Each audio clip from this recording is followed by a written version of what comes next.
And we are live. Hello, everyone, and welcome to Collapse Club, where we talk about how we are to live in a world that is collapsing. Today, I am with my friend and colleague, Jessica Canham, on the island of Dominica in the Caribbean. Hello, Jessica. Hi, David. Great to be with you. For today's topic, in 2017, the island of Dominica was subject to a Category 5 hurricane, Hurricane Maria, which destroyed many buildings on the island and took some lives. And I think it is in response to that dreadful event that you became involved in building community where you are. Could you talk about that, please? Yes, well, actually, I had been building community, and that sort of accelerated the need to make it even more cohesive and resilient. I'll just say a little bit about where I am, because Dominica is between the French islands of Guadeloupe and Martinique. We're English-speaking island, and not to be confused with the Dominican Republic, and mostly agrarian. We have about 65,000 inhabitants, so it's a very small island, and we're independent. And I'm sitting at about 1,500 feet above sea level in the edge of the rainforest. We have one of the most intact oceanic rainforests in the Caribbean on any island. And here is a retreat center. We are Cappy Cottage Retreats, where we host workshops and events, wellness sessions, and we do a lot of community activities on this property. And to I give hear, people, I'm sorry, and I hear in the background high frequency sound, which I understand is not a technical problem, but is in fact yes, birds. you are going to hear a lot of sounds in the background. That's right.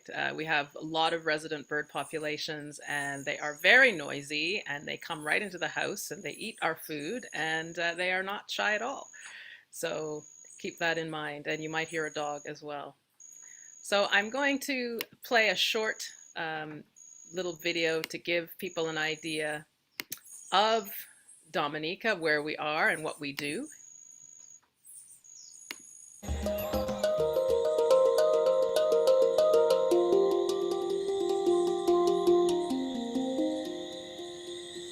My favorite thing about Cappy Cottage is probably just the whole purpose of it and all the motives behind it. Tim and Jess really just built a place where you can learn to connect with nature and appreciate the island. And I'm so happy to have had my experience here and be able to bring all this stuff home. À la Dominique est juste incroyable. Yoga should be in nature, it's a good balance. L'endroit est fantastique. L'eau de la rivière. She's wonderful and comfortable tent.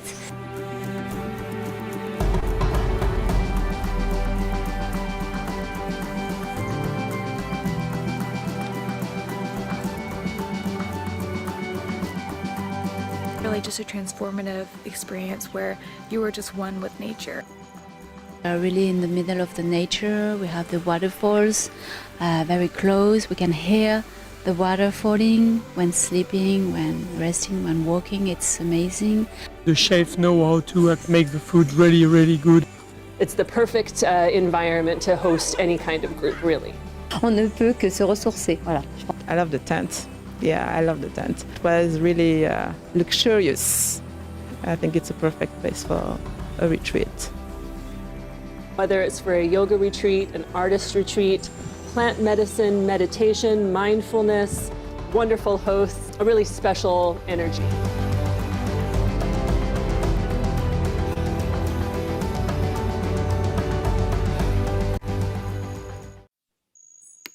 Wow, that looks like paradise. It's a very special place. It is definitely a paradise for me, but it's a lot of work as well. How long have you been there? This will be maybe on this property about 24 years, Wow. almost. So it's been a real labor of love, and it's evolved over time as we've seen the needs in the community for different things, and experimented and met with different instructors who sort of fell in love with the property and asked us to host events and retreats.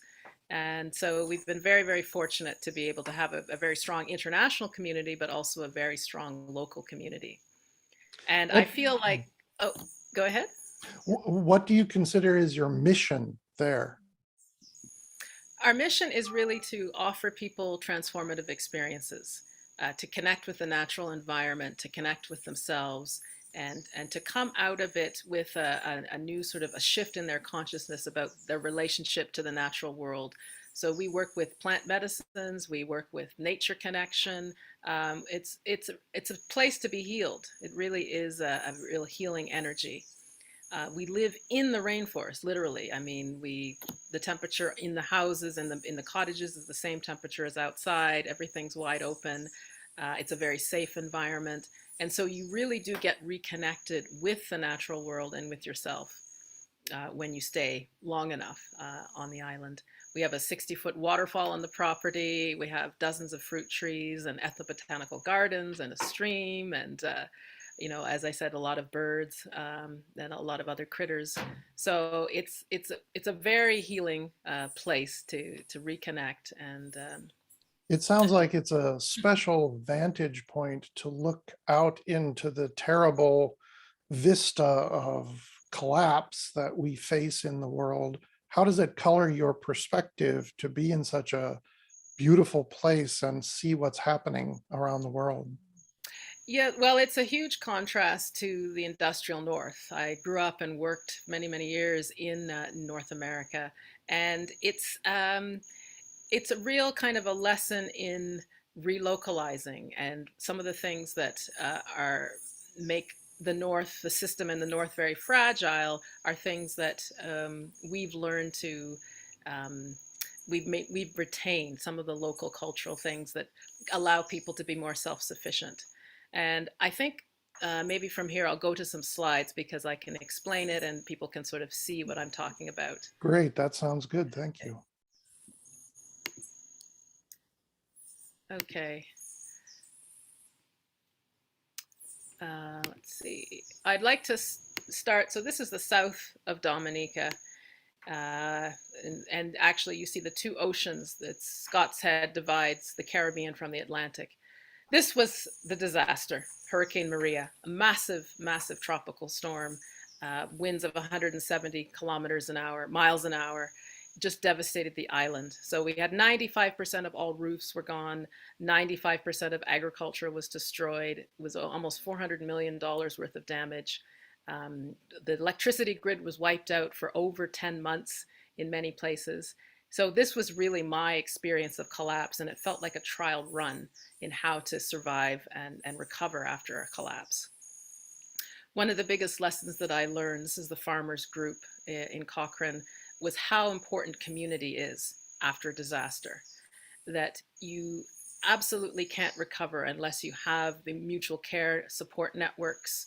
So we have a really strong village council. We have the farmers group to make sure that food is available. We had volunteers that we were able to host to come down to Dominica in the months following. And we raised a lot of money internationally to be able to get some emergency supplies like solar lights, mosquito netting, and water filtration systems. So these images that you're looking at are the property. And it's, as I said, it's 1,500 feet above sea level. We host, that's a Clemson University group there. We host students from all over the world, and we link them with the local community. So they'll do volunteer work at schools, they'll help the farmers, they'll learn about agriculture. They'll be able to really get an understanding of a completely different way of living to the North American way of life, and what it means to live on a small island where you don't have all of the resources of North America.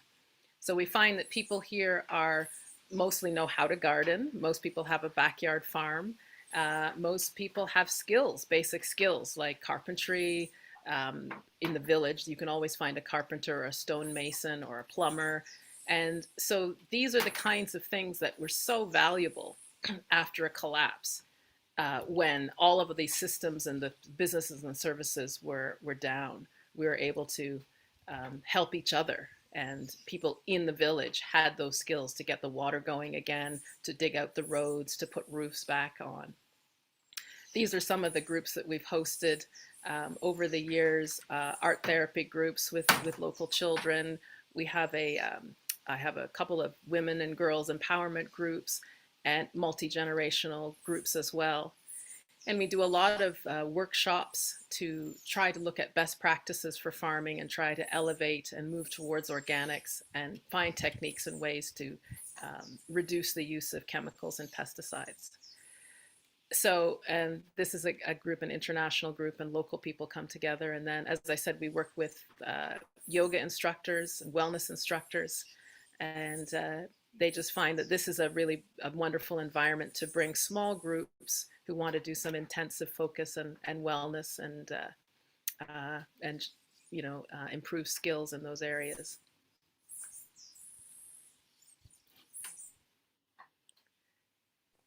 One of the things that's really remarkable, I think, that people really want to get involved in the communities. The students who come here say their highlight is really working alongside a farmer and hearing about his or her life and seeing how hard that they work and seeing how much knowledge they have about plants and the soil and the seasons. These are images of some of the cottages that we have on the property and glamping. We offer these luxury tent cabins on wooden decks overlooking the stream. This is the group from University of Toronto. They're environmental science students, master's students, and they came down for 10 days to do a field camp to study the rainforest and to do a lot of practical work.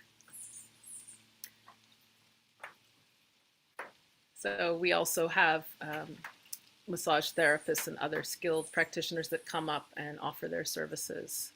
And of course, we grow our own food as well. And we're very fortunate to have this 12-month growing season.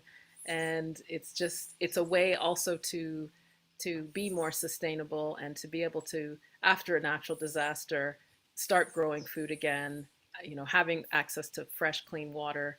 All of these things are really, really critical. These are some images from around the island. That's Tito Gorge. This is one of the West Coast villages. And we have hundreds of rivers and waterfalls. That's the Fort Shirley, the Cabrits in the north, an old British historical site.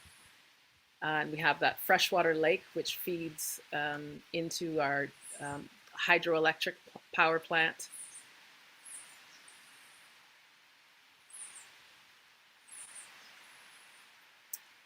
And you can hear it's just starting to rain. I don't know if you hear the rain. Okay. And that's looking down towards Scott's Head in the south. That's a fishing village of Scott's Head. Wow. That's just beautiful.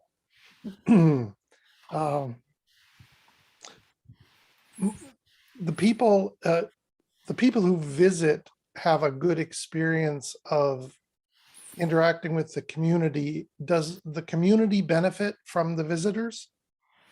Yes, they do. Actually, we, as I was saying, we have a farmers group, and we do, when we have groups of students or volunteers who want to interact, they actually do a 6-hour day on the farm. And they actually will help plant up a field of cabbage or a field of carrots. And it is actually helpful. Once they get the hang of it, they actually can get things, contribute to the planting and the efficiency on the farming. But that's, of course, how to use a cutlass and these kinds of things. We have to be really careful that people don't hurt themselves as well, because there is a lot of skill that they don't have when they come in. Are the lessons that you're learning in the program you have there, are these applicable? Can these be exported to North America, basically? I know that's selfish and self-centered of me to ask, but what do we learn from what you're doing? Mm-hmm. Well, I think that they are very, there's nothing kind of magical about how to live well in a community. I think that because human beings, we spent most of our development in tribes, in tribes and in smaller communities. The nuclear family unit is a very recent invention. And there's a huge amount of stress and pressure on the nuclear family to supply everything to all the members of that family. And I think that when you look at more traditional societies or societies that are not part of the industrial north, there's a general retention of that whole benefit of tribes and of kinship groups and groups that aren't necessarily all blood related, that we feel that our community is just as important, as the nuclear family in terms of our survival. And so I think it's a mind shift to see your neighbors not in their sort of little unit over here, and that you only talk to them when you invite them over, or, to see them as part of a larger social network. And so I think also one of the reasons why we have so much loneliness and depression and disconnection in the industrial societies is because we've lost that sense of community and of tribes, and the ability to work with each other and trust each other, even though we're not related, and to know that we share similar values. Is the community structure intact on the island in the people who live there? Is there a good community structure there? Mm-hmm. Yeah, Dominicans are very aware of their communities, and I think the smaller the community, the more cohesive it is. People are related. There's a lot of second and third cousins. People grow up. There's a lot of a feeling of being very bonded to your village or your town, and because again, I said the necessity of just not being able to go and pay for all the services and goods that you do in North America. You do have to rely on your neighbor to help, fix something, move the goats over, sharing food, being able to share materials, being able to barter even services. We have traditions called kudmen, which is where in the village we share our skills and we get back. It's kind of like a bartering system. So we also have community days of service. So where money doesn't have to change hands, but skills and support networks and mutual care is what we offer each other on a regular basis without, it being, I'm going to pay you for this service and I'm going to pay you for that. And so there's just it's a more open way to be with other people and not always have to have a financial exchange. And that's how the island recovered from the hurricane. And absolutely, without that, volunteering is just sort of second nature for people. We don't even really call it volunteering. Service work is something that everybody does, and everybody puts in the time and the energy, because you always are on the receiving end as well. And you never know when you might need more support. So there is this openness around that. And absolutely, when you're talking about a disaster or collapse and you can't count on the big institutions and you can't count on, everything is shut down, you have to be able to depend on each other to recover and to survive. I imagine that the pandemic has been another challenge to the island. Have there been restrictions there that have interfered with life? Mm-hmm. Yes, well, it's interesting because being an island, in the first year of the pandemic, we closed the borders for a time and then really did very well with contact tracing and making sure that each case was followed up. And so we actually were able to keep the numbers extremely low. And so the island stayed open. We didn't have a single death in the first year of the pandemic. And then unfortunately, when the Delta variant started to surge, then we started, just in August of this past year, we had our first deaths. So we had this sense of openness, and we had this sense of, people were careful, but we could still go about our daily lives. Now, of course, internationally, tourism just collapsed. And so we have a growing tourism industry, and that was really heavily impacted, negatively impacted, and still is recovering. We're still very, very low in terms of our numbers. But domestically, people went right back to growing more food, and we had, there was never a shortage of food on the island. Certainly some of the imported goods we couldn't get. But locally, I think we did pretty well. And I think that's also because we're quite self-sufficient in terms of the necessities of life here. I look at I look at your place and I'm just thinking, how can I get there? What's the soonest I can get to that gorgeous place and just immerse myself in nature?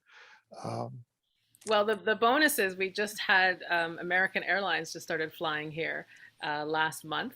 And so direct from Miami and New York, which has never been before. You could never get to Dominica from North America direct until this last December.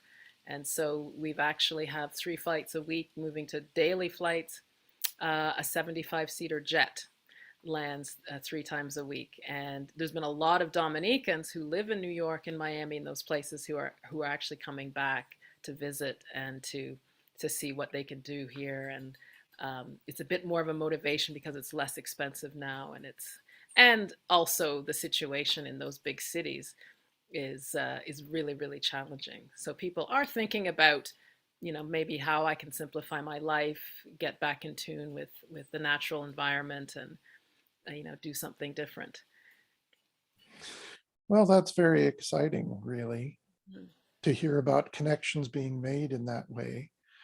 I know that you not only do you work on the island, but you have connections internationally. I believe you're part of the Deep Adaptation Forum as well. And I know you think about these things on a global level. So given the various bad news that we are exposed to constantly, what export, what growth, what flow and encouragement can you offer to the wide world based on what you know and learn and live on the island? Yeah, well, I really enjoy interacting with people on the Deep Adaptation Forum, and that was something that I discovered really kind of towards the beginning of the pandemic, because the sensitivity around recognizing that there are supports that we can offer people for becoming more emotionally resilient to stressors and changes and challenges ahead. One of the groups, the working groups in the forum that I'm part of, is trying to develop a program for young adults in holding spaces around climate change and eco-anxiety, and for developing more emotional resilience. A lot of people in the forum talk about wanting more community and wanting to feel more connected with other people. And I would say that we really are going to be in a situation where we have to seriously relocalize everywhere.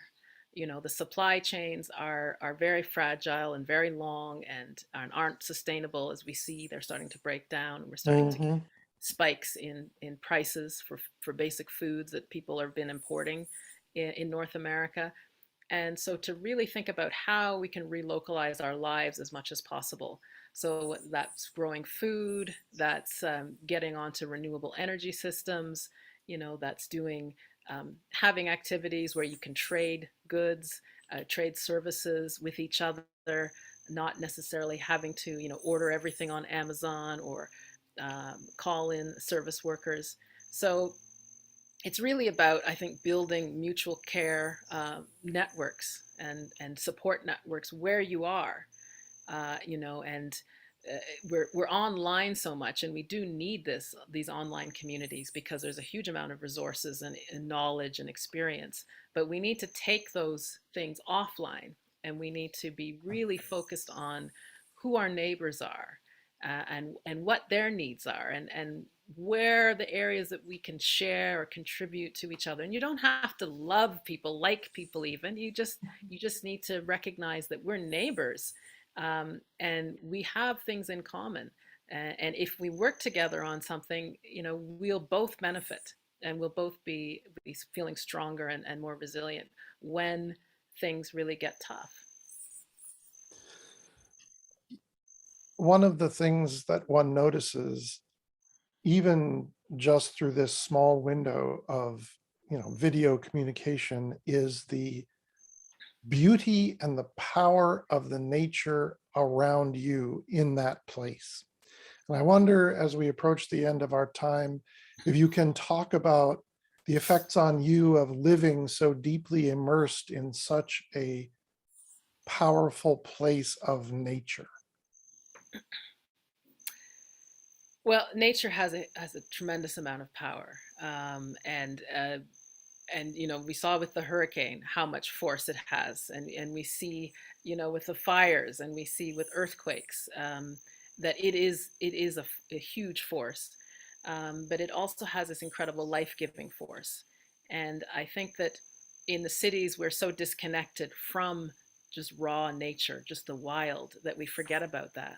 And we forget how much we get from just living in green and seeing green. Our eyes are, we developed with nature. So we're in tune to all these different shades of green, and it actually is healing, and it actually helps us regulate, our heart rate, our circulation, all kinds of things, the soil, the microbes in the soil. When you're digging in the soil, they release all these really healthy elements that keep us, our bodies, regulated. And I mean, there's lots and lots of evidence that shows that walks in nature or forest bathing is really helpful in easing depression and anxiety. One of my final thoughts I just want to share: after Hurricane Maria devastated Dominica, we were on the front page of like every major magazine and corporate media all over the world for the first time, little Dominica. And most of the headlines were, "There's nothing left, it's gone. There's nothing left." Even family were calling me and said, "There's nothing left. It's gone. What are you still doing there?" But of course, there was a lot left.